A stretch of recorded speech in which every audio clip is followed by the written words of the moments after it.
So we have Tiffany here. She's 10 years, Nike Innovation. Been involved with Tinker and all major innovations coming from that group. So super important. From Townville, and as well as plastic engineering. So when we start to get into materials, this is the expert. And then we have the design guru, Mark Smith over here, 20 years plus at Nike in the kitchen innovation. 20 years young in the innovation kitchen, so involved with every sort of major innovations coming out, and certainly with Jordan from a design perspective, both on the court and always off the court when it comes with Mark. So again, we're just going to start talking and things are going to start flying out, so feel free to reach, pull, and join the conversation if you like. So I wanted to kind of more start with the thought of how does it work from what you saw on stage there. Tinker has you guys have a session, there's an iPad involved, and then assuming that gets handed somewhere, and then from there, how do we get to that end product that we just saw? Well, it actually doesn't work that way. Usually, like Tinker and Michael will get a chance to chat, and Tinker does some sketches, and I'll get an email or a text with a sketch, and that's like the new mission. And so right away I take that and start figuring out, my job is purely figure out how to make it fast, and make it high performance. And so I dive into it, go back and forth with Tinker on questions, and start building as fast as I can build things. So.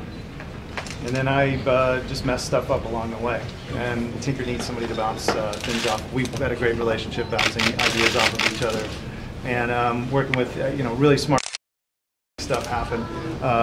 Tiffany in this case kind of hitting the ground early and giving us the technical tools and wherewithal to start building these prototypes. She's a master prototyper and helps us kind of bring these things to physicality.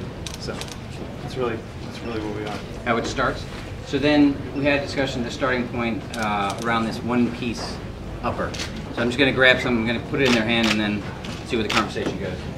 Yeah, so this first sketch, they knew from the start they wanted this one-piece upper, right? We wanted lightweight, breathable, everything you need and nothing you don't. And so got my first sketch from Tinker, woven upper. What is that? How do I make it? And so I studied that right away.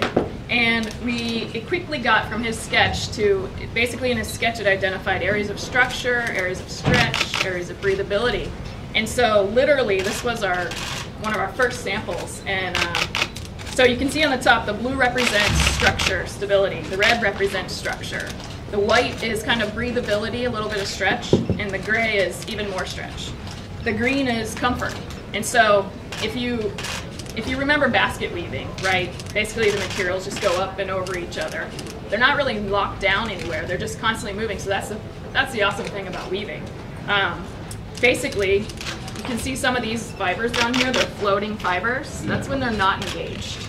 When they're engaged, they're woven in really tightly. And we can control where and how that's woven in to create the different kind of structures. So you can kind of see how this stretches in areas, in some areas and it doesn't.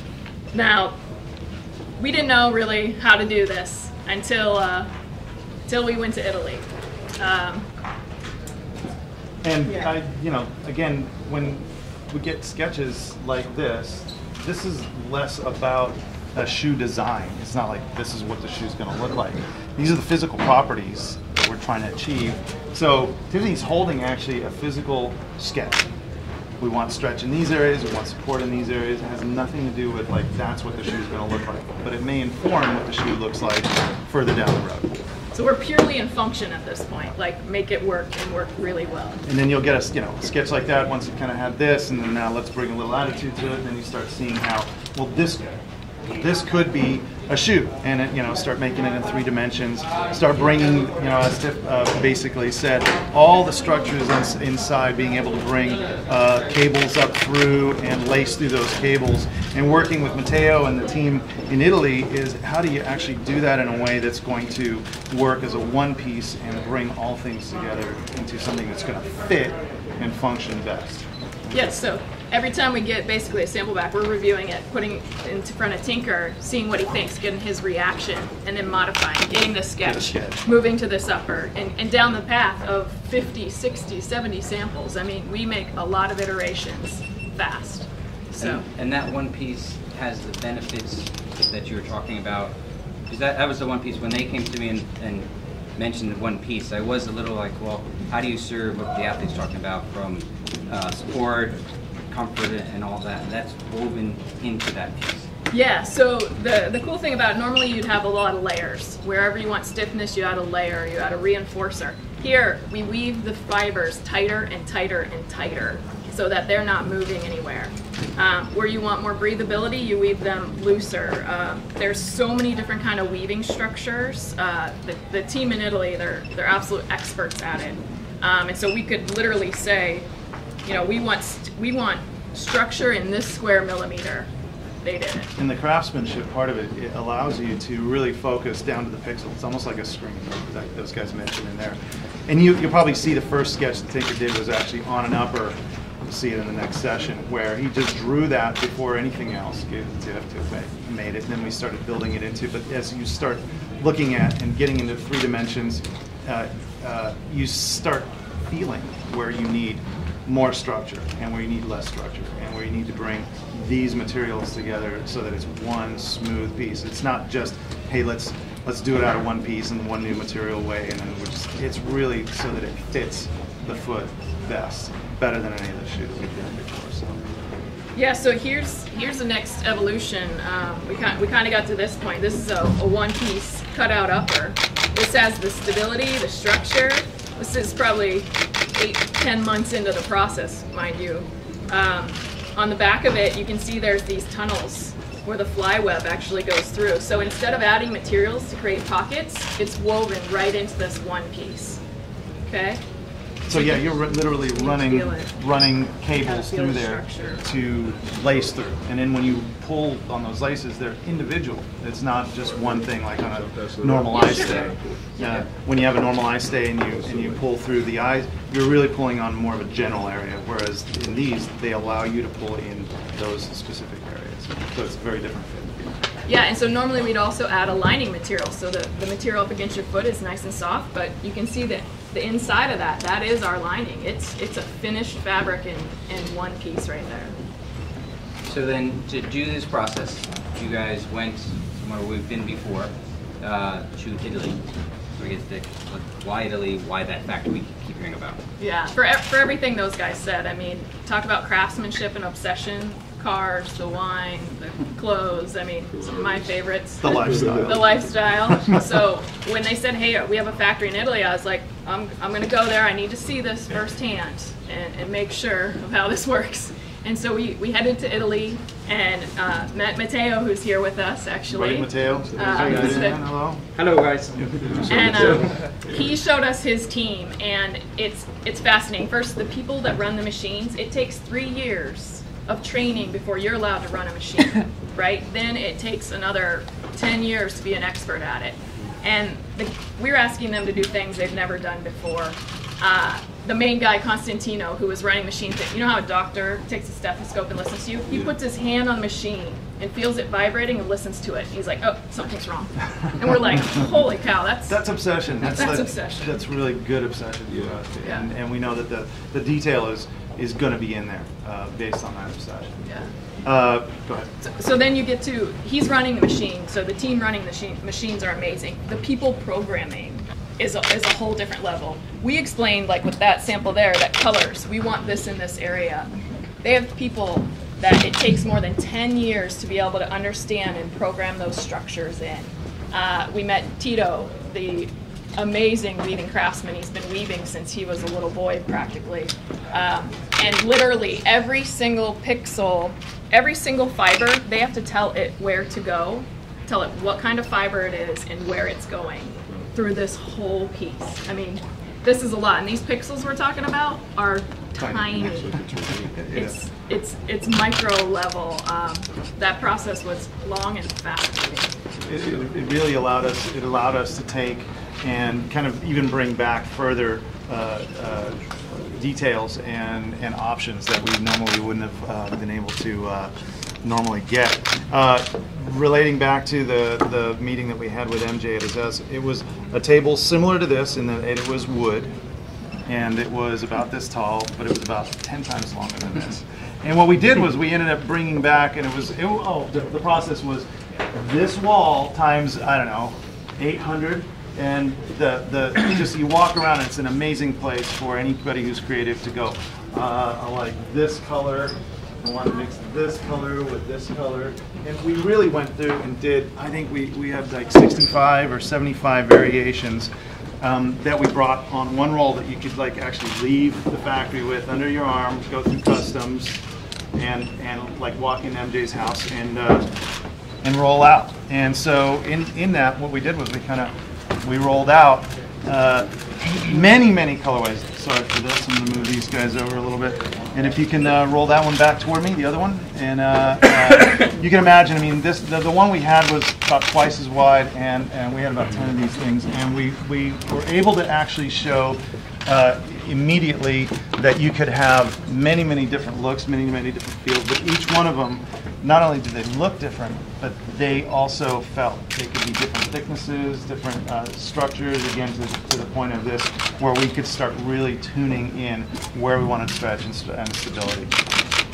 Yeah, if you want to get a look at the minuscule level, this is the little tool that we use to look at where each and every fiber is going to see where it's at. If you want to take a look at that, hard to get a shot of it, but kind of coming from that too, and you got to know too, when you get a sketch, we try many different things. There are a lot of different directions that we go. Many of them go down a path, we might gain some information or some inspiration from it, and then we may stop it and apply it somewhere else. So there's probably what you end up seeing here, there's probably 40, 50 different directions that we tried. One of them was actually Tinker's point of plaid. He just said plaid. Let's do plaid. Woven is a great way to do plaid. And so we thought, let's do the Jordan plaid. So this is a little, and this leads to more information here in a second, but I created a plaid based out of numbers. Specifically, it wasn't designed, it was developed based on MJ's numbers, you know, 2s and 3s and 6s and 23s and 45s. And so we basically designed, you know, every, you know, 6 line is, you know, for his 6 rings, and, you know, 2, 3, 2, 3, 2, 3, and then 6 is 23, and then all that created this. And where we went from there is we started playing around with warping that around the foot. Now we tried many different things with that, and you have to fail well so that you know how to succeed even better. And what we did was we failed a bunch of times in really cool ways that will show up later with other ways. But we thought there was something here in this where we said, let's take that and let's look at the bottom and let's create a traction pattern that is actually from kind of this story around plaid. So when you look at the bottom of the shoe, you'll see Rob Bruce, who's another one of the teammates who can be here, but really took and applied this type of thinking to the bottom and created kind of a warped plaid herringbone that is been testing off the charts. It's really so the jump from here, which was going to go here, kind of led to there, and really ended up becoming kind of this iconic and new outsole pattern that's really been testing well. Yeah, and so as all this upper work is going on at the same time, we're taking the flight plate, and at this point I don't think the 28 had launched yet. We knew it was testing well, we knew we had something special, and we're like, let's build off that, let's make it even better. So we ran several different options of the tooling, and so you'll see that some of these are a little bit different than the final one we landed on, just to prove that we would have better performance than the 28, a little lighter, a little more responsive. It wasn't starting with a blank sheet of paper. It was really, let's evolve something that we know works well and improve on that. And that's a little different. Sometimes we start with a blank piece of paper. Sometimes we improve on things that we know. This time we definitely wanted to improve on it. Yep. And then, yeah, you start getting materials back. You start looking, and as Tiff said, there's a lot of different moving parts going on at the same time. Factories pulling these things together. Tiffany's overdoing things. We got development going on in materials as far as the chassis that's being put together. And then as these start coming together, you start having to prioritize. You have to start picking your winners and start pulling away all the things that are distractionary. And some of the things that we started playing around with, and you know, kind of, here's some woven material. What does it look like this way, and what does it look like this way? It's just like start adding that kind of signature look from a distance, and all this stuff is actually done kind of pre Jumpman. You'll see Jumpman in here, but it's got to look and feel like a Jordan prior to signing it with the Jumpman. And through that process, we started playing around with different colorways, different graphics, different finalizations, different feel for kind of where the product ended up really kind of going. I think we're calling that the red line, right? Yep. So we kind of landed on a few of those things where I said, okay, let's bring back the elephant print in a new and different way that with this high definition, weaving, this process allows us to do new and different things with something that's been around for a long time. So you'll see different handling of the elephant print, kind of made up out of lines that really plays well to the craftsmanship and the finalization and finished detail around the shoe. And you still have the technical underneath. It's still one piece upper. You have the tunnels under there. So as all these outside starts to change, you still have that same function, support, performance underneath. Not being changed. That's the key piece. Is none of the way it looks could ever negatively affect the way it was going to work physically and structurally. And so yeah, you'll see we were taping things up and we were trying around with different graphics, looking at bringing back the 23 again on there, and really bringing back to a look and a feel that's going to be best for basketball players on the basketball court. You have something like that, and then one of the dreams was, okay, so you've got the ability to do this amazing thing. Let's get down to the pixel. One of those streams of work that went another direction was like, how fine a detail can you get? And great, beautiful silk ties and great, wonderful suits that are being made. If you look at that, collection. I'm sorry, yeah, a little bit. You'll see that that's a graphic that Vincent Clary put together with me. That's really all about Jordan. It's a paisley. It's great. It has a lot of DNA, but you really kind of do need the loop in order to, see all the details that are going on in there. Well, that's just an exercise to see how fine a detail can you go, how deep can you go in the storytelling. And so with that, we kind of started playing around with something that may or may not ever see the light of day, but it was fun to bring this out and show this to MJ. I mean, this was really the idea of taking and putting, a different vibrancy, a different to a basketball shoe. That kind of went way off the deep end, and that was a fun conversation with MJ, but we had a lot of good energy around that discussion.